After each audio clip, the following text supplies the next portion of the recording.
Okay, everybody. Sorry about the technical difficulties, and good morning or afternoon, whatever the case may be on this September 9th. This is the very first session of the 19th Annual Northwest Interlibrary Loan and Resource Sharing Conference.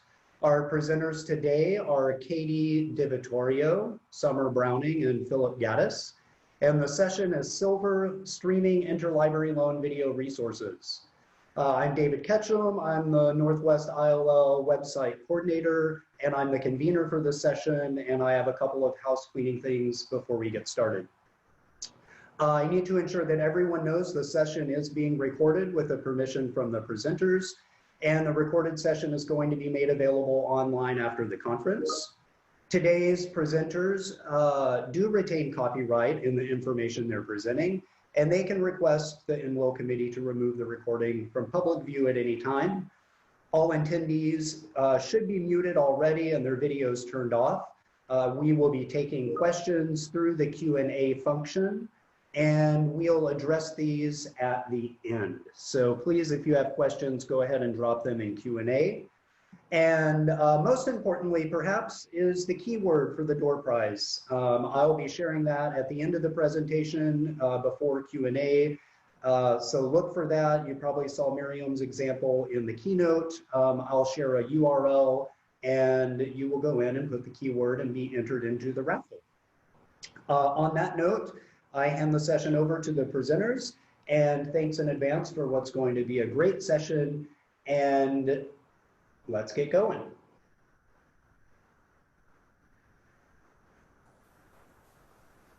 Thank you so much, David. Good morning, everyone. Well, good morning, some of you. Good afternoon, some of us. We hope you're doing well during this difficult and unusual time. And we are so happy to be here to talk to you about a project that we're very excited about, SILLVR, Streaming Interlibrary Loan Video Resources. My name is Sommer Browning. I'm the Associate Director of Technical Services at Auraria Library, and I'm co-presenting today with Katy DiVittorio, Head of Collections Strategies at Auraria, and Philip Gaddis, Auraria Library's Acquisitions and Interlibrary Loan Manager. Slide, please, Philip, thanks.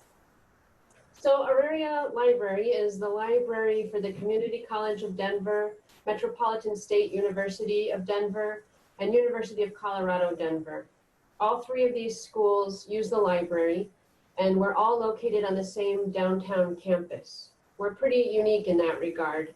The idea behind a shared campus is to create efficiencies and increase opportunities for students.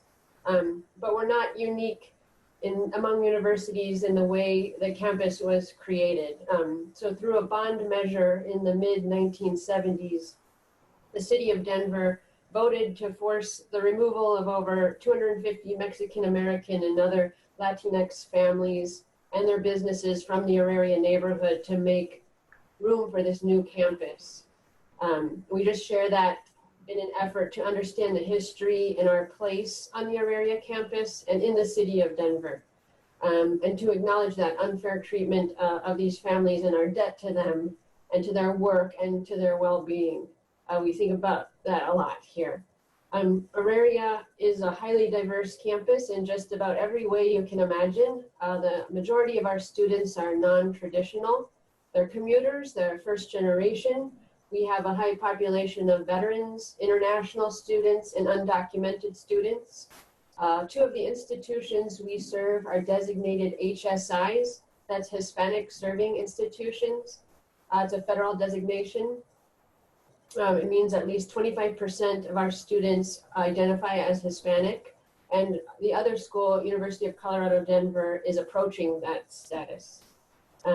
We also support a wide curriculum. We're here for students who are earning their certificates in dental hygiene, as well as students who are studying for a PhD in civil engineering. So we collect everything. And 90% of our $3.6 million learning materials budget is spent on electronic resources. Slide, please. So our vital partner in SILLVR is the Colorado Alliance of Research Libraries. I just want to introduce them a little bit. Often we shorten this to just the Alliance.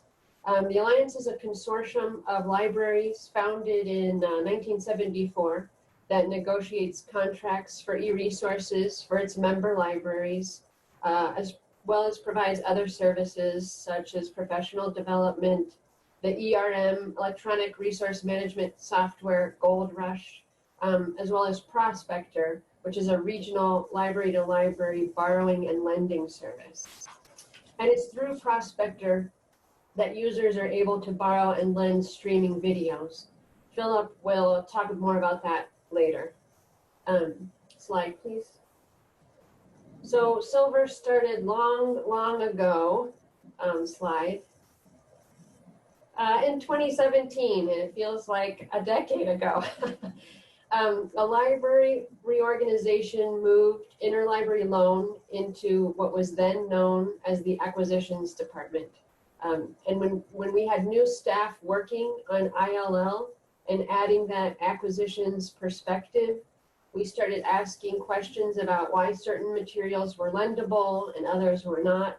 And we started digging into ILL permissions in these licenses. Our acquisitions staff was already very familiar with the increasing spend our library was spending on streaming video. And we were also reading articles about the prevalence of using streaming video to teach. So it felt natural to start asking ourselves if students and faculty would find it useful to use ILL for streaming videos. Slide. So in addition to what our faculty and students might need and use, we thought about larger concepts. We thought about what ILL is, what access to scholarly materials means to the big picture of what libraries do, what library-to-library borrowing does to level the playing field of access to knowledge, what ILL and resource sharing means for digital inclusion initiatives. And we asked ourselves about technology and resource sharing. Just because a resource changes its medium, a streaming video versus a hard copy DVD, that doesn't mean that we should lose the ability to share that content. Slide. So with all these questions and ideas in mind, we reached out to our professional community through listservs. And like all good librarians, we sent a survey asking questions like if your users could borrow streaming video through ILL, would they use that service? How often would they use it? How much does your library spend on streaming video? So you can see here in this slide that most of the responses came from academic libraries. And in retrospect, this is because we sent this survey mostly through academic library listservs. Maybe we would have done it a little differently in hindsight. But this is only some of the data, but the most inspiring piece was that staff at these libraries overwhelmingly thought their users would use ILL for streaming video. So after receiving these very positive responses, we decided this project was worth pursuing. Slide. So we started talking with as many people and organizations as we could, trying to find partners who might be interested in helping us. We shared the survey data with anyone who would listen to us. We put together our ideas, which were admittedly in their infancy at that point, but at least we had this really cool name, SILLVR, that Philip, an integral SILLVR team member, coined. And we presented this idea all over the place at library conferences, Charleston, ERNL, ALA. We pitched the idea to OCLC. Slide, please. And to our great surprise and excitement, we quickly got 2 vendors on board, Films on Demand and Swank, as well as securing that very important partnership with our regional consortium with the Alliance. So we initially thought asking vendors to share their resources with other libraries would be a hard sell, but we were pleasantly wrong. We talked with 3 or 4 streaming video vendors about the data on ILL and how when vendors allow ILL and allow libraries to borrow from each other, it actually leads to more sales for vendors and publishers. The idea here is that more users come in contact with their content and libraries see how valuable it is to their population and they purchase it or subscribe to it themselves. And there's evidence about this in the literature, not a tremendous amount, but some great studies. But we had our own proof too. So with our consortial deal through the Alliance for Springer eBooks, a few years ago, Springer allowed ILL to all the prospector libraries. And relatively soon after that, the libraries saw how much use there was among their patrons and users, and they decided to purchase subscriptions on their own. The idea behind that was just they felt it was important to have that immediate access for their patrons, and that constantly borrowing this content wasn't providing the best customer service, and their patrons would just have better experience having that Springer platform for themselves, available for themselves to use. And then we also talked to the vendors very explicitly about just how resource sharing is integral to the values of the library profession. It allows underfunded libraries to provide resources their patrons want, how access to electronic resources and scholarly materials is an equity issue that attempts to increase digital inclusion and gives access to knowledge to everyone despite economic disparities. And they heard us and they went for it. And at this point, I'll pass it off to Philip, who will talk about the details of this pilot. Thank you, Sommer. So I'm Philip Gaddis. I'm the Acquisitions and Interlibrary Loan Manager here at Auraria Library. And I just want to give you an overview of the SILLVR pilot program. So when we first began working on the SILLVR idea, we weren't exactly sure what direction it would go in. Before we had vendor partners, we were thinking about SILLVR in three key areas: technology, digital rights management, and licensing. And at first our thoughts were that we might be able to get vendors to loosen up on licensing to allow streaming video ILL, but we weren't sure how we would overcome the technological barriers of hosting or sharing large files that make up streaming video, or how to get beyond the digital rights management to allow other libraries' patrons to access content we subscribe to. What we discovered, as Sommer touched on, is that in talking with vendors, is that not only were some vendors willing to loosen up their license restrictions, they either already had technology in place to allow sharing, or they were willing to create it.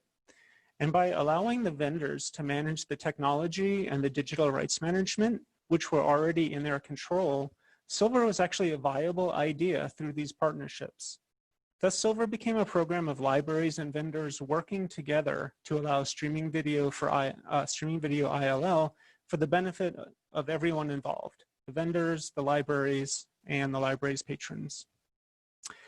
So we spoke with several vendors about participating in the SILLVR program, and two vendors, Films on Demand and Swank Motion Pictures, were able to commit to having their technology ready for the start of the pilot.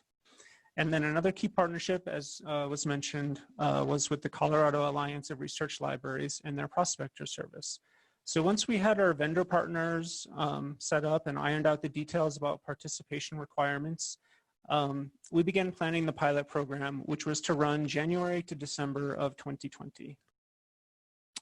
So just a little bit about Prospector. Prospector is a union catalog with about 50 participating libraries of various types, academic and public primarily, and it's been in operation for a little bit over 20 years. It provides discovery and resource sharing capability primarily between Colorado libraries and also including the University of Wyoming, and has traditionally been used for books, CDs, DVDs, and electronic media, as Sommer mentioned earlier, lending of ebooks, and now for the first time ever, it's being used for lending streaming video. The Colorado Alliance and Prospector were a perfect fit for the pilot because it gave us a way to provide the discovery of available titles and a method to request them. And having the pilot run through Colorado Alliance libraries gave us a controlled number of participants of both academic and public libraries. So we had enough potential lenders, and we had patrons across Colorado who are already used to using the Prospector system. So these things combined made for an effective potential pilot, but it was also small enough that the vendors would feel comfortable with the scope of the program. And as I mentioned before, we had 2 able and willing partners for the SILLVR pilot program. While both vendors provide streaming media, they're different in the content, the terms, and the methods SILLVR requests are fulfilled. And the first vendor we'll talk about is Swank Motion Pictures. Swank specializes in providing popular and feature films to academic libraries. Swank had a few restrictions and requirements for their participation, including that Swank's contracts with film studios limit us to only lending their content with academic libraries. They also asked that we maintain a certain level of subscriptions throughout the Alliance, so we had enough libraries to effectively lend their content. So we did have to add some subscriptions to Swank. And also, due to their license restrictions, they're not able to provide public performance rights for their videos. But despite these restrictions, because of the popular content Swank provides, we thought that they would be a valuable partner for the SILLVR pilot. And Swank's method for delivery is to create a portal for every academic library participating in Prospector. Anytime a patron requested a Swank video, we would let the vendor know, and they would populate the film into the patron's library's portal, where it would remain throughout the lending period. So anyone who accessed that portal would be able to see the video in there and watch it. For convenience, though, Swank also would send a URL that would go directly to the video, so we could provide that URL to the patron.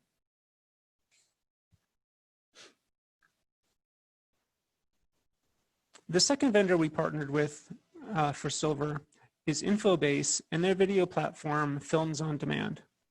So Films on Demand has about 35,000 films available in their platform.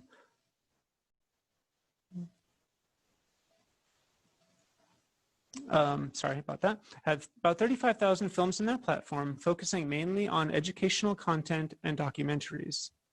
Films on Demand has much less restrictive lending terms. Their content can be requested by patrons from any Prospector library, not just academic libraries, and public performance rights were included with every video. Additionally, because we already had libraries that subscribed to their master academic collection, we didn't have to add any additional subscriptions for the SILLVR pilot.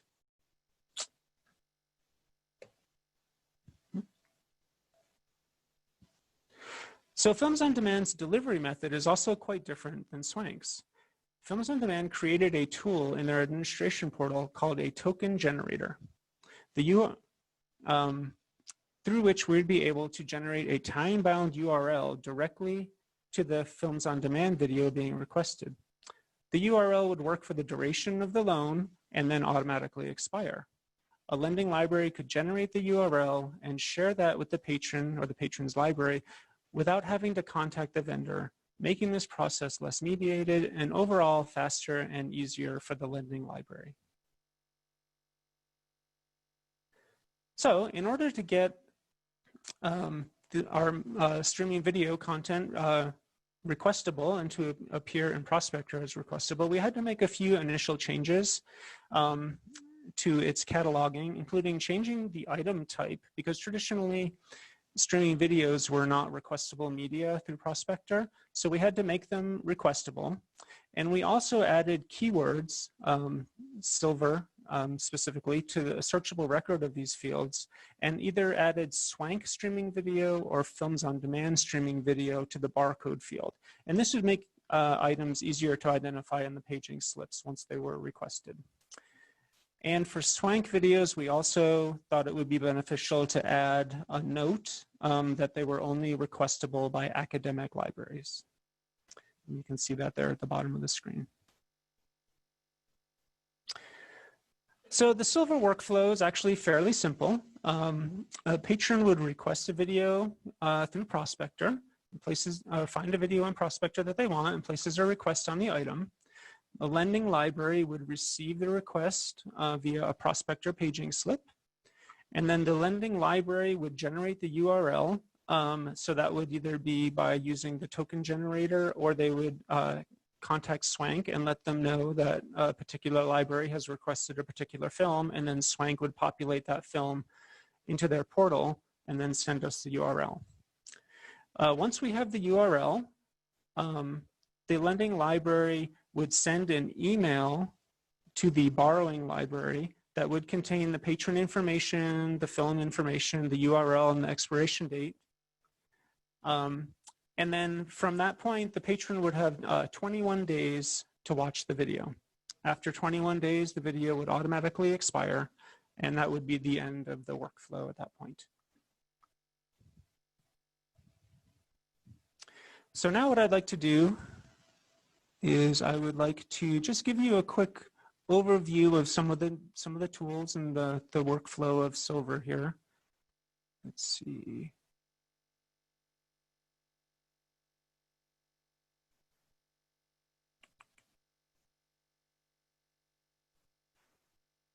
Just bear with me one moment.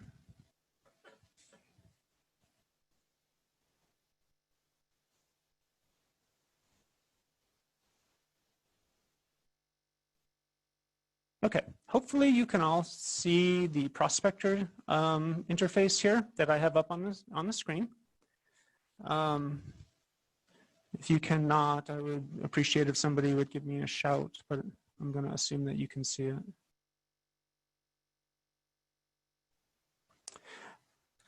Okay, so in Prospector, it works just like any kind of OPAC or catalog system that you're probably familiar with. One way that patrons can look up items is just by doing a keyword search for SILLVR, since that's been added to every video. But as you can see, you're getting about 32,000 results when you just search for SILLVR. So that's probably not the most effective way, unless you're just looking for anything to request. Oops.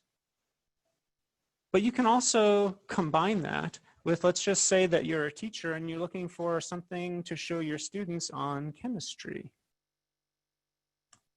You can just type in SILLVR and chemistry, type chemistry, correct? And then you can see a variety of things that come up that may be related to that. Alternatively, you can also do, let's just say that you only want Swank, you just want to see like what popular feature films might be part of SILLVR. You can do a search like that. Or if there's a particular film that you're interested in, let's just say that you wanted to see the Black Panther. And you should be able to find it like this. And actually, for some reason, this is not providing the results that I was seeing earlier.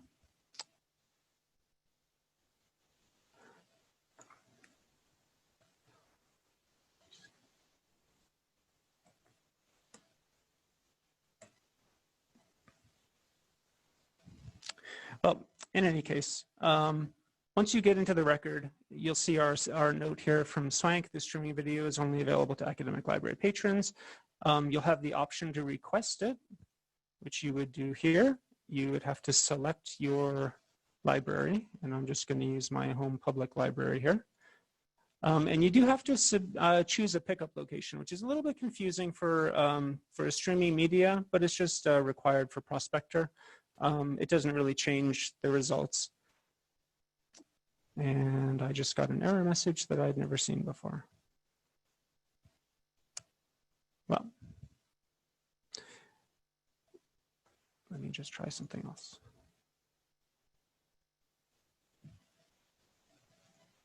This is going to be a Films on Demand video. Oh, it's probably because I was using a public library card to request a Swank video. And there you go. There. Okay, so that was exactly it. So you can see how it does prevent you from requesting a Swank video using a public library card. So the next step is, after you've placed your request, and this one is called Don't Bring Extinct Creatures Back to Life. In the Films on Demand portal, extinct creatures back to life. What we would do is we'd have to find the video. We can search for it just by its title here. And Films on Demand breaks down their videos into segments. So you can see here where it says from the title, and that's what we're actually looking for, is the whole title. So when you click on the main title, what you're going to get is kind of an information screen here. And what we would be looking for is for this item number. So every Swank video has an item number, and this is the information that you would use then to generate your token.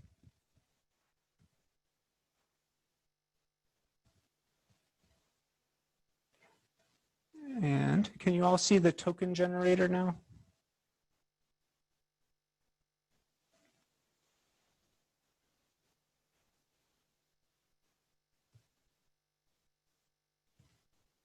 Awesome, great, thank you.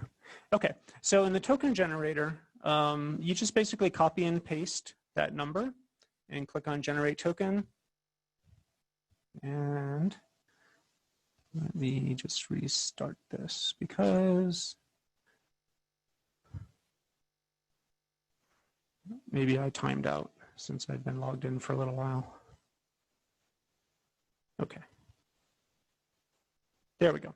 Okay, so you generate your token. It gives you an expiration date and time, and it gives you the URL in this little window here with a button that you can copy it with.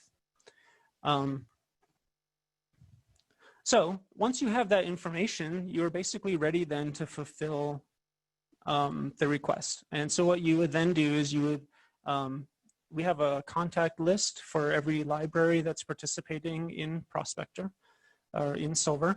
And we would then just send an email that contains the title, the patron information, the URL, the expiration date to the requesting library, and then they can fulfill it to their patron because we don't actually get the patron's email address or their contact information. So it has to go through their library and then to the patron, just like any other ILO would work. So I'm going to go back now to the presentation, hopefully.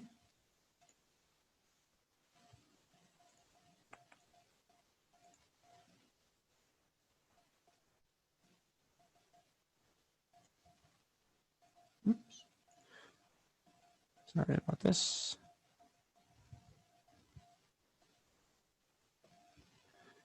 Okay.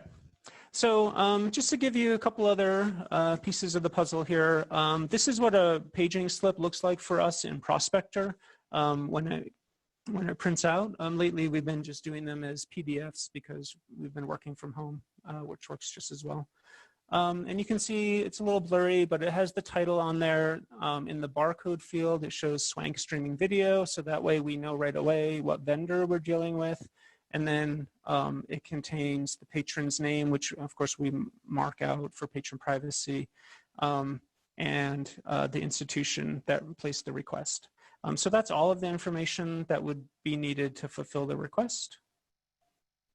And then the patron ultimately would receive an email, and it would look something like this.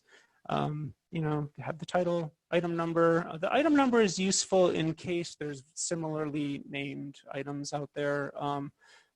Because Films on Demand breaks things down into segments, sometimes it can be challenging to identify the exact film, especially if it truncates the title or cuts off the title. So that can be really useful in case we have to backtrack and figure out if we sent the wrong thing or if there's some confusion. And then you get your URL and your expiration date. And that is the end of the workflow at that point. And just the SILLVR terms that we came up with, we tried to keep things the same as most other Prospector materials, just to make it less confusing for patrons. So the lending length is 21 days, just like any other Prospector item. Unlike other items, though, there's no renewals for SILLVR items, and we thought that this would just sort of keep things simple and help us to understand the statistics a little bit easier. And then the last and a very important part is that the lending library maintains access to the video during the loan period. So unlike a DVD where you would mail it out and then not have access to it, our own patrons can still access the videos while they're sent out.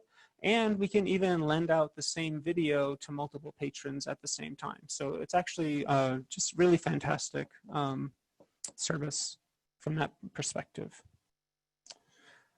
And I think at this point, I am going to turn it over to Katy DiVittorio to finish the presentation. Thank you, Philip. So I want to talk a little bit now about some of the challenges that we experienced after launching. Luckily, there weren't that many.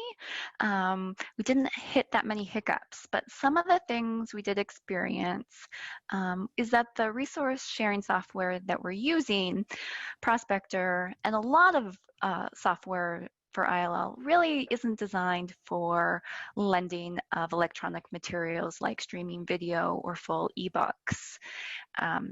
You can see from the screenshot, and Philip mentioned this earlier too, that when patrons put in their information, they have to pick a physical pickup location, and that isn't relevant to this.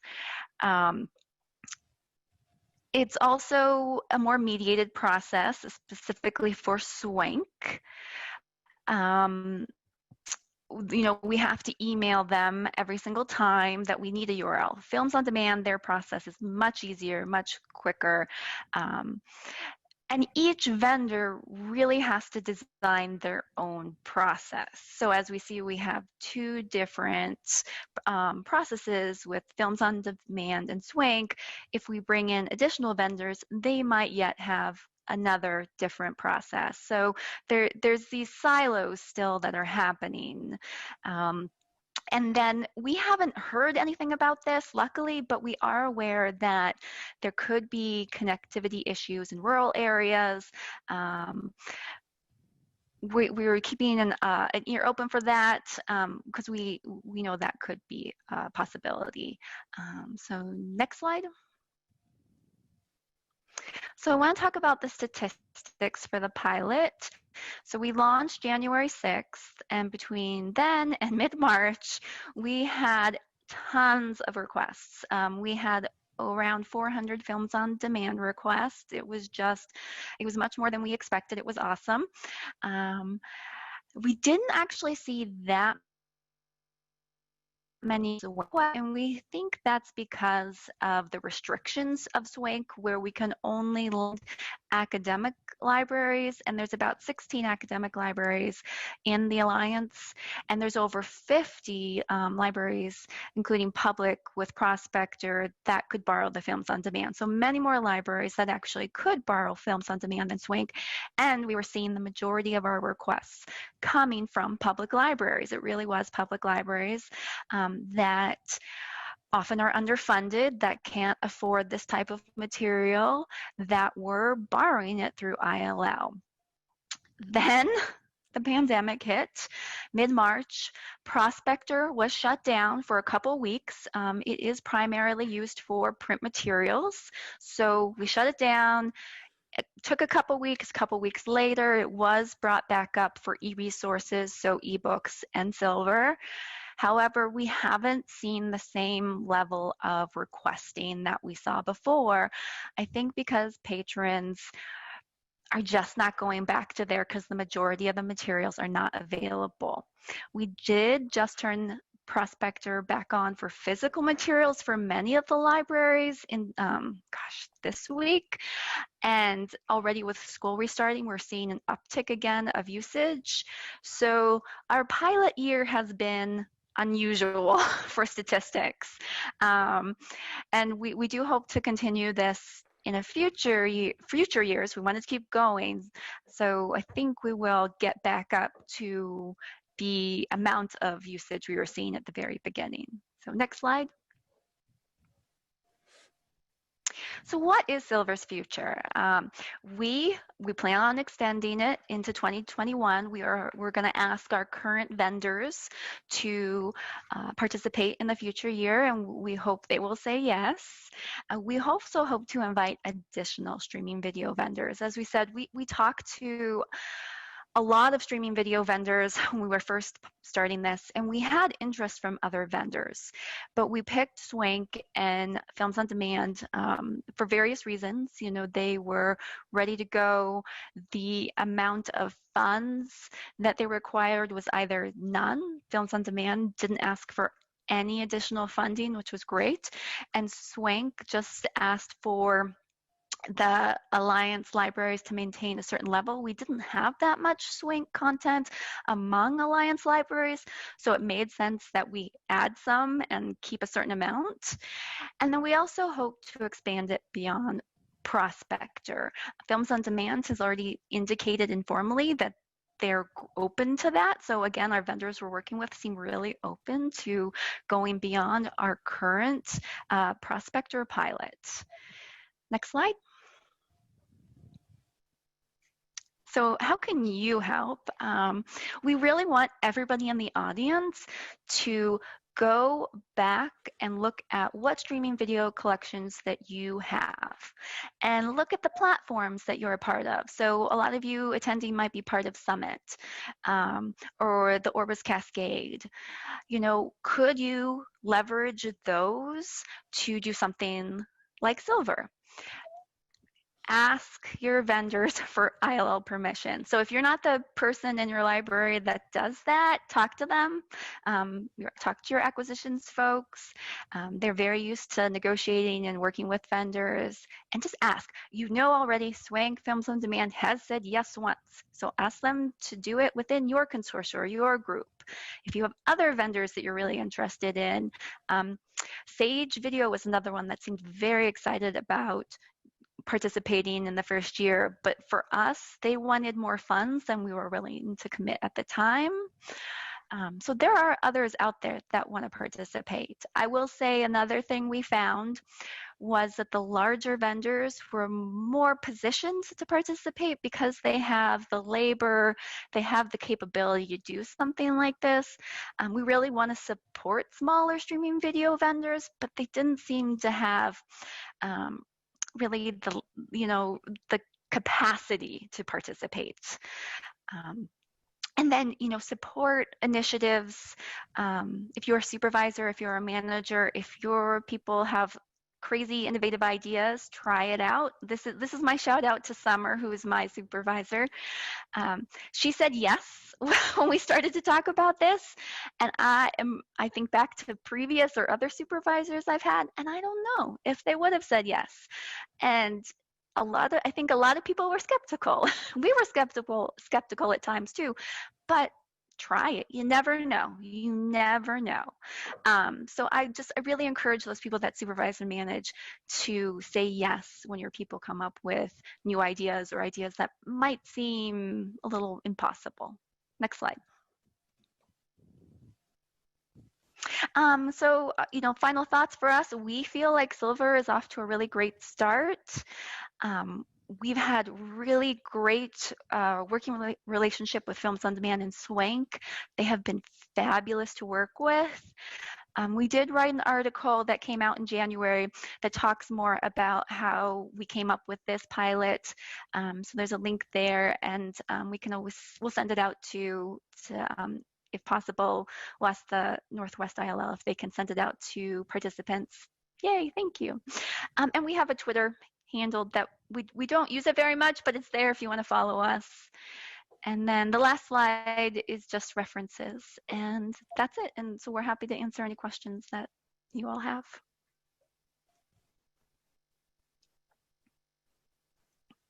Okay, well, thank you guys very much. I am going to share the keyword, and then we'll hop into the questions. And the keyword is Rhino. Not sure if you guys can see it on my screen here. And then down here at the bottom is the URL that you will enter the word into the raffle. So there are a couple of questions for the presenters. Let me go ahead and get back into the Q&A. They answered a couple of those as we were chatting. Several individuals were interested in how they can learn more about SILLVR. And Sommer shared a URL into the Q&A and also a full citation for the article that she referenced in her presentation.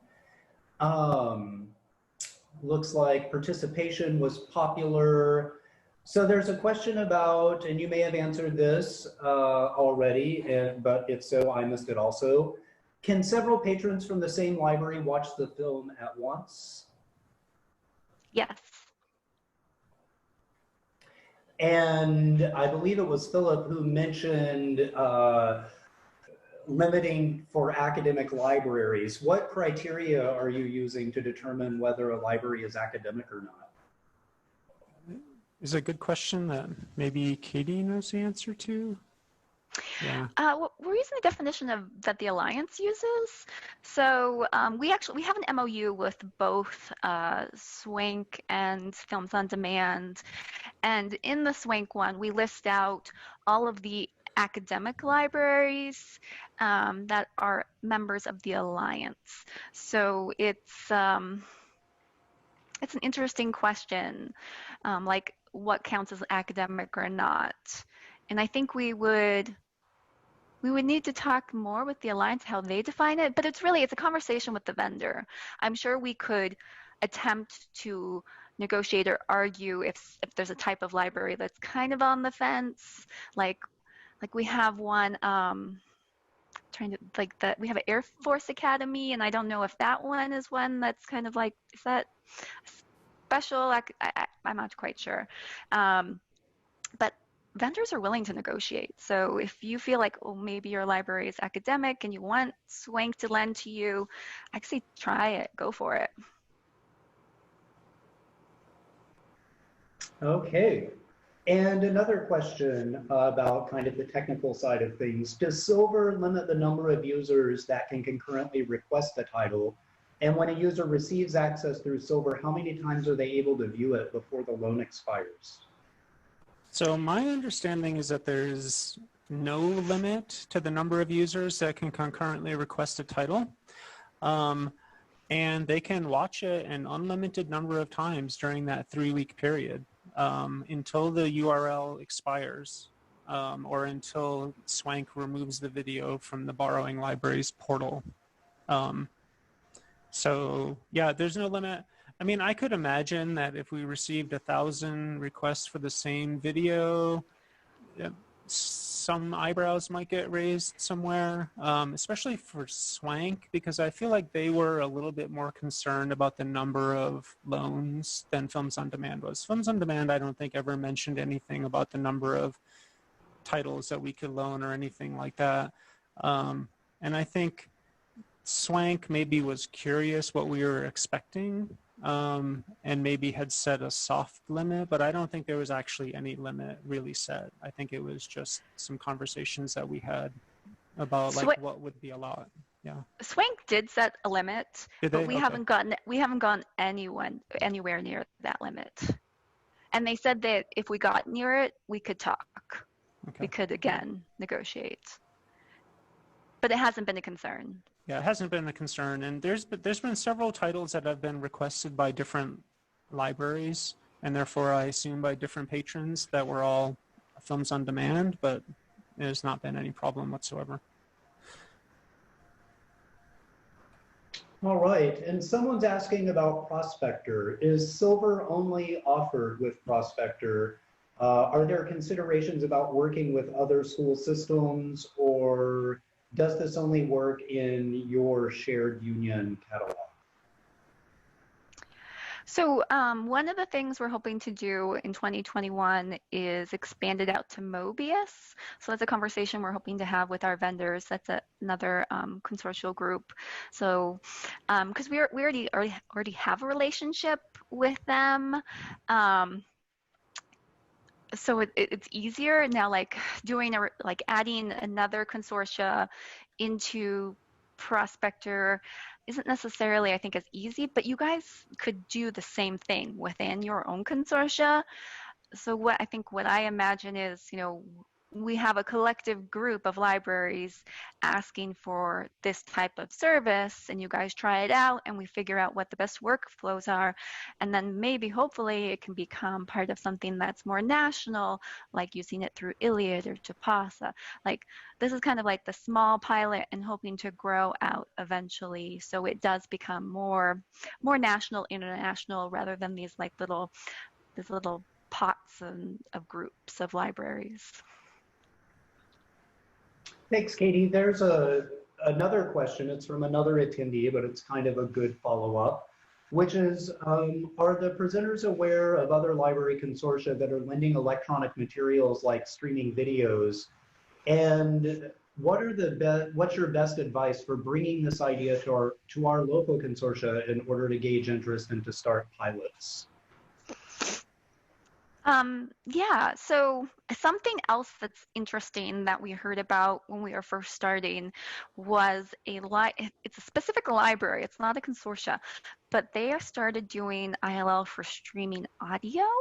So they would actually convert LPs and other CDs and stuff like that they were the only one that really had a copy, and they were loaning that streaming audio, which was the first I had heard of anybody kind of doing streaming audio. Yeah, there are lots of, Viva does ebooks. I think ebooks is the other big thing that libraries are really trying to push, especially now with COVID. I think it's more important than ever.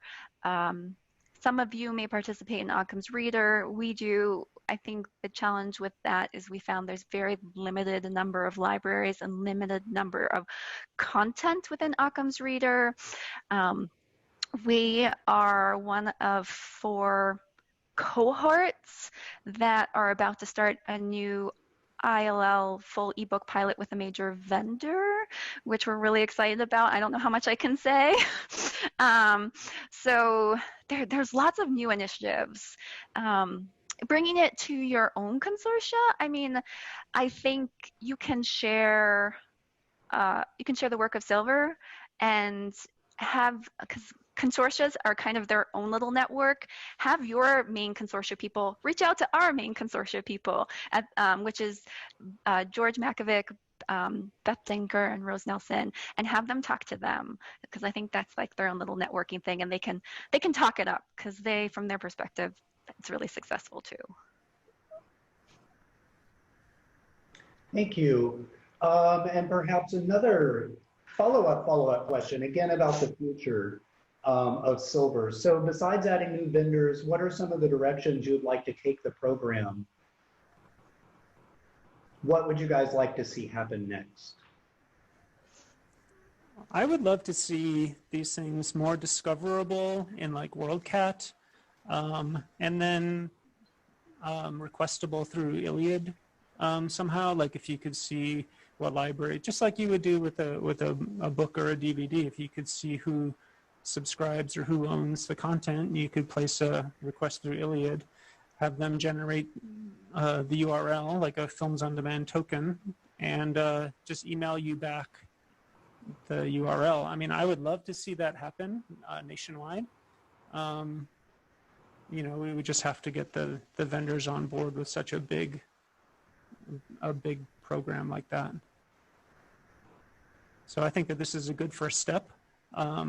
And I think that part of the future success of this is going to depend on whether the vendors see value in it.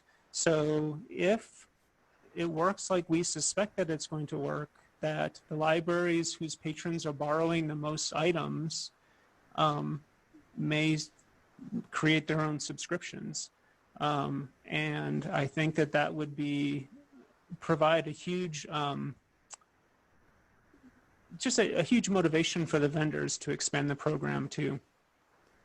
But we also have to continue to push the ideas of equity and our librarian values of resource sharing to the vendors as well, because that way it can continue even if they maybe don't see the sales that we hope that they do. Yeah, and I would say, one of the ways they see sales, if it's not from the libraries that are borrowing, is from and we saw this in our pilot, is the more well-funded libraries within our consortia started subscriptions and able to lend to underfunded libraries, because those bigger libraries care too about the equity issue. If they have funds and are able to share with rural, underfunded, tribal, or other types of libraries, they want to support that too. So, and yeah, the vendors have seen additional sales. Swank definitely has seen additional sales they would not have otherwise by allowing ILL permissions. I think another kind of bigger theory piece is just to make ILL just part of our normal contracts, no matter what, even if the mechanism isn't there, just to make sure that vendors and publishers know this is important to libraries, and it's something we really believe in, and it's sad that we lost those just because the technology changed, and the technology is going to change again into something we don't even know about. So if we get those permissions in these now, maybe that could carry forward into future media. Excellent, thank you. I think this was a good question to end on, and we're right at 12 o'clock, and I want to be respectful of everybody's time so they can rest before the next session. I want to thank our presenters for a wonderful session today, and thank everyone else, the attendees and the NWIL crew, for your flexibility. At the beginning of the session, there was a little bit of confusion about the start time and the URL. If you were a little late getting into the presentation, it is being recorded, it will be posted online, and the slideshow will be posted shortly also. Also, there were a number of questions. This was a very popular session. We had over 300 attendees, and there are a lot of questions that went unanswered. So feel free to reach out to the presenters and ask questions, or show up at one of our social hours, and maybe you can get your questions answered there. Thanks again to the presenters, and everybody have a good afternoon. Thank you. Thanks, everybody. Thank you for coming.